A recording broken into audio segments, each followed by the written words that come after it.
You know, I feel worse, though, for Natin Hleko, the Minister of Police. Why? Well, because he had to go and do what his master told him yesterday and lie to the nation. Yes, but he's show us videos of cows and chickens.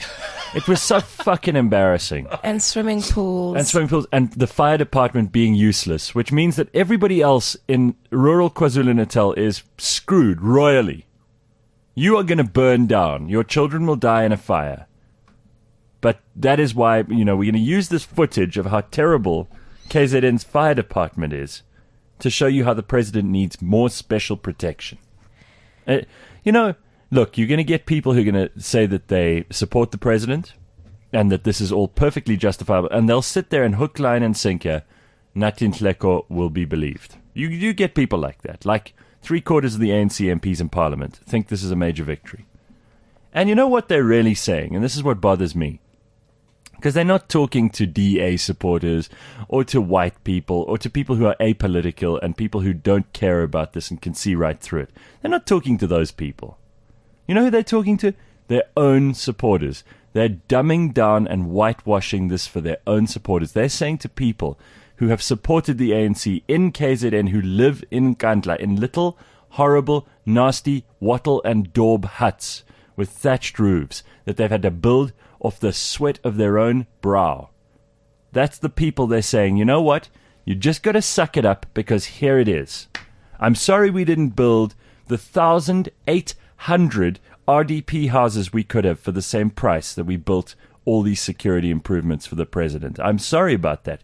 Ordinary South African, decent citizen, trying to make a living, poverty-stricken rural resident of KwaZulu-Natal. This middle finger is for you. That's what they're saying.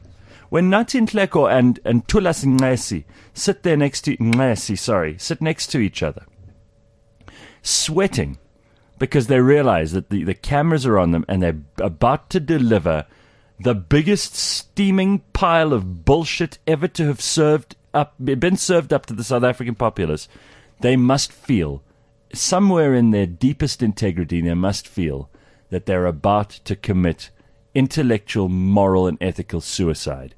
And they do it in front of all of us.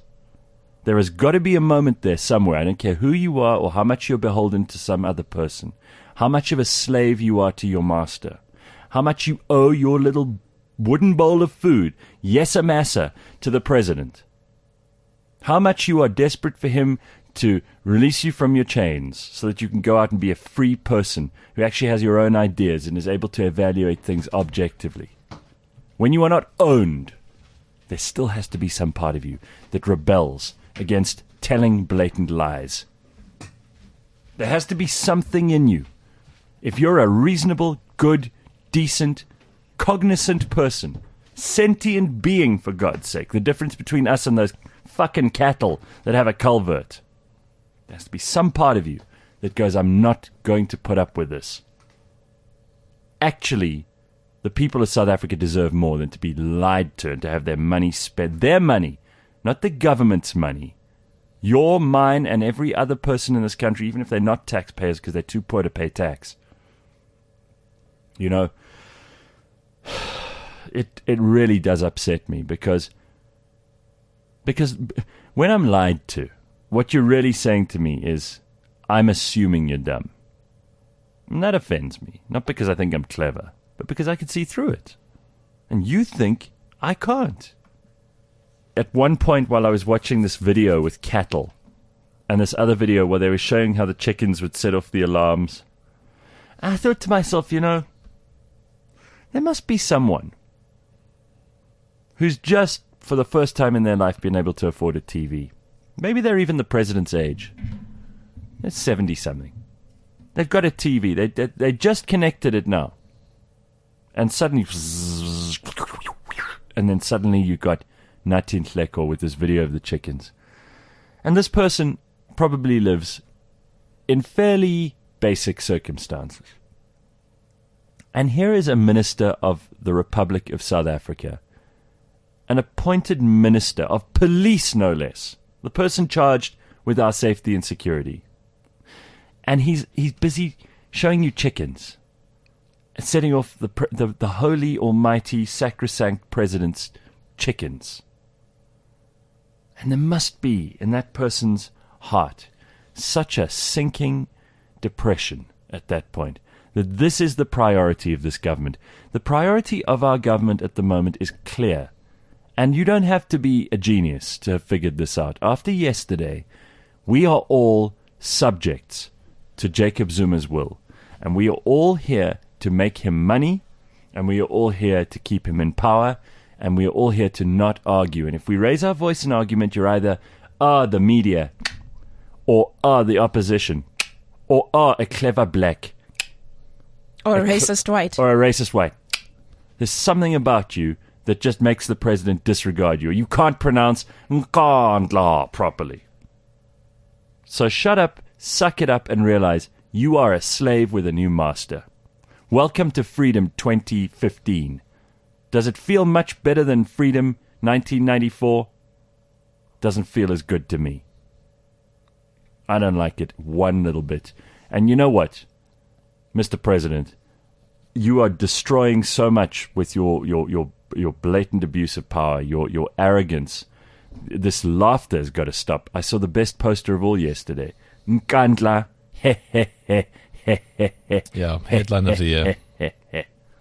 And that's all he thinks. That's all he cares about. He's destroying the ANC, the oldest liberation movement on this continent, by making it his personal tool for self-aggrandizement and enrichment.